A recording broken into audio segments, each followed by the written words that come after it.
தமிழில் முதல் பக்தி சேனல் சாய் டிவி. உடலும் உள்ளமும் உறுதி பெற ஆசனமே நம் ஆரோக்கியம்.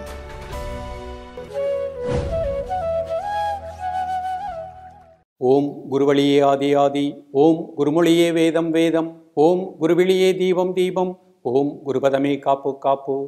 சாய் தொலைக்காட்சி நேயர்கள் அனைவருக்கும் கிருஷ்ணன் பாலாஜியின் பணிவான காலை வணக்கம். நேயர்களே, நம்ம எந்த ஒரு நோய் கிருமிகள் வைரஸ் கிருமிகள் தாக்காமல் இருப்பதற்கும் வளமாக திடமாக வாழ்வதற்கும் தன்னை உணரக்கூடிய ஒரு கலை, அது பஞ்சபூதத்தின் மூலமாக எப்படி நமது அதை சார்ந்த உள்ளுறுப்புகளை நன்றாக இயங்கச் செய்வது, அது சம்பந்தப்பட்ட முத்திரைகள், மூச்சு பயிற்சி, ஆசனங்களை பார்த்துட்டு வரோம். இன்றைக்கு நம்ம பார்க்கக்கூடியது காற்று மூலகம். மிக நல்ல அற்புதமான மூலகம். நுரையீரல், பெருங்குடல், அதனுடைய உள்ளுறுப்புகள். அப்போ ஒவ்வொரு மனிதனுடைய உடலும் நுரையீரல் மிக அற்புதமான ஒரு உறுப்பு. அடிக்கடி நம்ம பயிற்சிகளை கொடுத்துருக்கோம். இந்த நுரையீரல் நன்றாக இயங்கணும் அப்படின்னா அதற்குரிய செயல்முறை விளக்கம், அதற்குரிய பயிற்சிகளை கரெக்டாக எடுத்துக்கிட்டோம், முதிரைகள் எடுத்துட்டோம்னா நிச்சயமாக வாழ்க்கை வளமாக இருக்கும். யாருடைய உடலில் நுரையீரல் வலது பக்கம் இடது பக்கம் நல்லா சக்தி ஓட்டம் பெற்று இயங்குகின்றதோ அவர்களுக்கு ஜீரண மண்டலம் நன்றாக இயங்கும். நம்ம எந்த இடத்துல இருந்தால் கூட எந்த வகையான கிருமிகளுமே நம்மளை தாக்காது. நமது நுரையீரல் வலுவடையும் பொழுது தான் அந்த கிருமிகள் தாக்கக்கூடிய நிலை ஏற்படுகின்றது. அப்போ நம்ம கிருமிகளுக்காக இந்த பயிற்சிகளை பண்ணலை.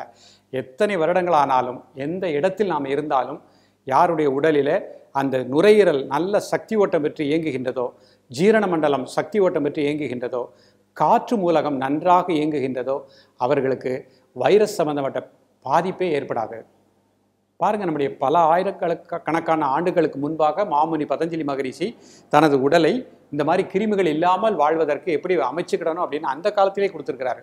ஸோ அந்த யோக கலைகளை நம்ம பயிலாதது தான் நமது குறை. ஸோ இப்படி இதை பார்க்கக்கூடிய ஒவ்வொரு நேயர்களும் இந்த சனத்தில் ஒரு முடிவெடுத்து இந்த பயிற்சிகளை ப்ராக்டிஸ் பண்ணுங்கள். உங்கள் உடலில் காற்று மூலகம் அதை சார்ந்த உள்ளுறுப்புகள் நன்றாக இயங்கக்கூடிய நிலை கிடைக்கும்.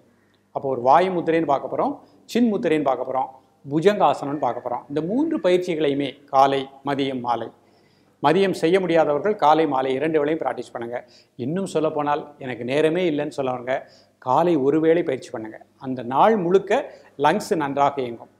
நுரையீரலுடைய இயக்கம் சிறப்பாக இருக்கின்ற பொழுது நமது எண்ணம் சாந்தமாகும், நோய் எதிர்ப்பாற்றல் கிடைக்கின்றது, நம்ம உடம்புக்குள்ள மற்ற ஓட்டங்கள் எல்லாம் நன்றாக இயங்கக்கூடிய நிலை கிடைக்கும். பொதுவாகவே அஜீரண கோளாறு ஏற்பட்டுச்சு அப்படின்னா நம்ம உடம்புல பெருங்குடல் ஒழுங்காக இயங்காது. அது நன்றாக இயங்க செய்வதற்கும் நுரையீரலுக்கும் நெருங்கிய தொடர்பு இருக்குது. அப்போ அந்த நுரையீரல் நன்றாக இயங்கினால்தான் நம்ம உடம்புல ஜீரண மண்டலங்கள் நன்றாக இயங்கும். அப்போ தான் நம்ம உடம்புல கழிவுகள் கரெக்டாக வெளியேறும். அப்போ இந்த யாருடைய உடம்புல நாம் உண்ட உணவு சத்து தனியாகவும் அசத்து தனியாகவும் வெளியே போகணும். நச்சுத்தன்மை வாய்ந்த பொருட்கள் இரத்தத்தோடு கலக்கக்கூடாது. அப்படி கலக்கின்ற பொழுதுதான் உடம்புல நோய் எதிர்ப்பாற்றல் குறைகின்றது, அது காய்ச்சலாக மாறுகின்றது.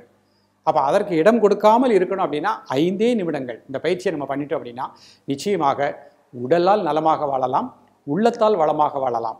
யாருடைய உடலும் உள்ளமும் சாந்தமாக அமைதியாக இருக்கின்றதோ அவர்களுடைய வாழ்க்கை வளமாக இருக்கும்.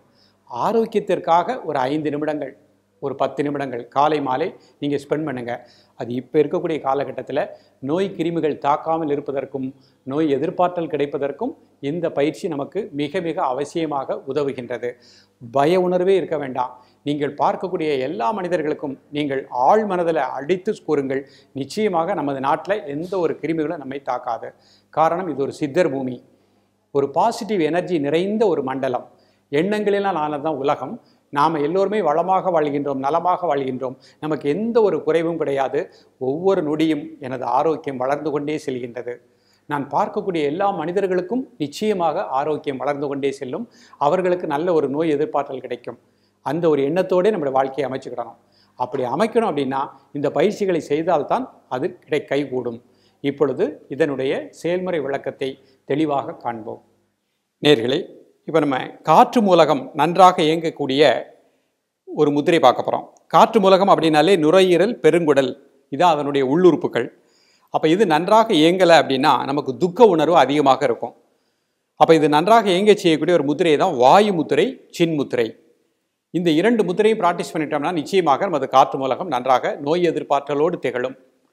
இந்த முத்திரை செய்வதற்கு முன்பாக இவ்வாறு நிமிர்ந்து அமர்ந்து கொள்ளணும். இயல்பாக நடக்கக்கூடிய மூச்சோட்டத்தை கூர்ந்து தியானிக்கவும். இப்போ பொறுமையாக கண்களை திறந்து கொள்ளுங்கள். இப்போ முதல் முத்திரை வாயு முத்திரை பண்ண போகிறாங்க. ஆள்காட்டி விரலை மடிச்சுக்கோங்க. அதனுடைய மையத்தில் பெருவிரல் வச்சுக்கோங்க.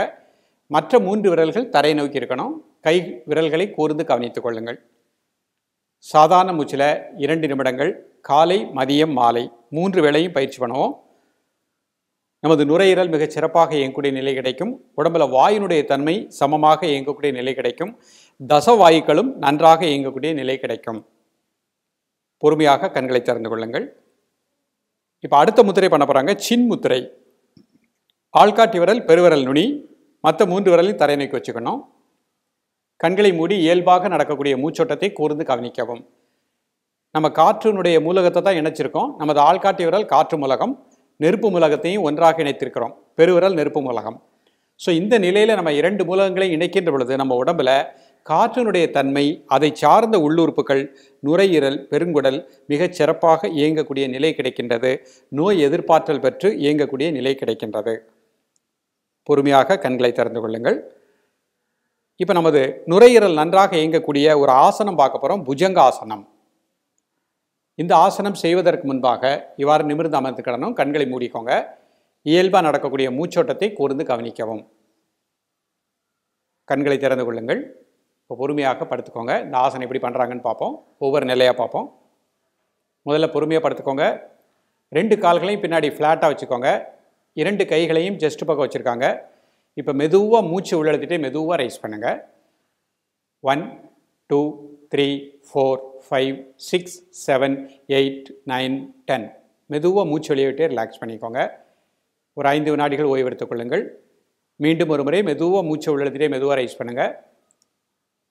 1 2 3 4 5 6 7 8 9 10. மெதுவாக மூச்சு வெளியிட்டே பொறுமையாக ரிலாக்ஸ் பண்ணிக்கோங்க. பொறுமையாக சுகாசனத்தில் அமர்ந்து கொள்ளுங்கள். எழுந்து நிதானமாக உட்காந்துக்கோங்க. நேர்களே, நம்ம இந்த காற்று மூலகம் நன்றாக இயங்கக்கூடிய 2 முத்திரைகள் பார்த்துருக்கோம். வாயு முத்திரை, சின் முத்திரை. அதேபோல் ஆசனத்தில் புஜங்காசனம் பார்த்துருக்குறோம். இதை தொடர்ந்து ப்ராக்டிஸ் பண்ணிகிட்டே வந்தாலே நல்ல ஒரு நோய் எதிர்ப்பாற்றல் கிடைக்கும். நேர்களே, இப்போ காற்று மூலகம் நன்றாக இயங்க செய்யக்கூடிய 2 முத்திரைகள் பார்த்தோம், ஒரு ஆசனம் பார்த்தோம். ரொம்ப எளிமையான பயிற்சி தான். உங்களுக்கு கடினமான பயிற்சிகளை கொடுக்கல. நாம் யோக கலைகளில் இருக்கக்கூடிய பல வகையான முத்திரைகளை ஆராய்ச்சி செய்து ஒவ்வொரு மூலகத்தோடு தொடர்புடைய முத்திரையை எப்படி கரெக்டாக எடுப்பது, அதோடு தொடர்புடைய எளிமையான ஆசனத்தை எப்படி எடுப்பது. அதில் கூட உங்களுக்கு என்ன சொல்கிறேன்னா, இந்த புஜங்காசனம் செய்ய முடியாதவர்கள், உடல் அறுவை சிகிச்சை பண்ணியிருக்கலாம், முதுகெலும்பில் ஏதாவது வலி இருக்கலாம், அவர்களெல்லாம் ஒரு நாற்காலில் அமர்ந்து கொண்டு இந்த முத்திரைகளை மட்டும் பயிற்சி பண்ணுங்கள். நம்பிக்கையோடு ஒரு நாளைக்கு 5 முறை பண்ணுங்கள். 2 நிமிடங்கள் ப்ராக்டிஸ் பண்ணுங்கள். நிச்சயமாக உடல் உள்ளுறுப்புகள் மிகச் சிறப்பாக இயங்கும். நுரையீரல் நன்றாக இயங்கக்கூடிய நிலை கிடைக்கும். நல்ல ஒரு நோய் எதிர்ப்பாற்றலோடு வாழக்கூடிய நிலை கிடைக்கும். இது உடலால் கிடைக்கக்கூடிய ஒரு பயன்.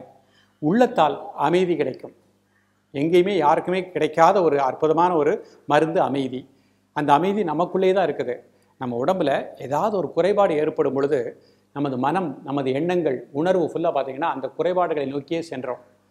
அப்போ நிறைவான வாழ்க்கை வாழணும் அப்படின்னா முதல்ல மனிதனுக்கு ஆரோக்கியம் வேண்டும், உடல் ஆரோக்கியமும் வேண்டும், உள் அமைதியே வேண்டும். இது 2மே நம்ம கைகளில் இருக்குது. நமது மனதை பயன்படுத்தி, நமது எண்ணங்களை பயன்படுத்தி, தூய சிந்தனையோடு நல்ல ஒரு பாசிட்டிவ் எனர்ஜியோடே நம்ம வாழ்க்கையை கொண்டு போகணும் அப்படின்னா நிச்சயமாக வாழ்க்கை வளமாக இருக்கும். எதை நினைக்கின்றாயோ அதுவாகவே நீ ஆகின்றாய். இதுதான் கீதையினுடைய சாரம். அப்போ நான் எப்பொழுதுமே நன்றாக இருக்கின்றேன், என்னை சார்ந்தவர்கள் அனைவரும் நன்றாக இருப்பார்கள். நான் பார்க்கக்கூடிய மனிதர்கள், எந்த ஒரு மனிதருக்கும் எந்த ஒரு தொற்று நோய், எந்த ஒரு பிரச்சனையும் வராது. நமது ஆரோக்கியம் ஒவ்வொரு நொடியும் வளர்ந்து கொண்டே செல்கின்றது. நான் வளர்ச்சியை நோக்கியே செல்கின்றேன், நமது நாடும் வளர்ச்சியை நோக்கியே செல்கின்றது. இந்த எண்ணம் மட்டும் நமக்கு தலைநோக்கி இருந்தாலே போலும். அதற்கு இந்த யோக பயிற்சிகள் பயன்படுகின்றன. தொடர்ந்து பயிலுங்கள். காற்று மூலகத்தை நன்றாக இயக்க செய்யுங்கள். வளமாக நலமாக வாழுங்கள்.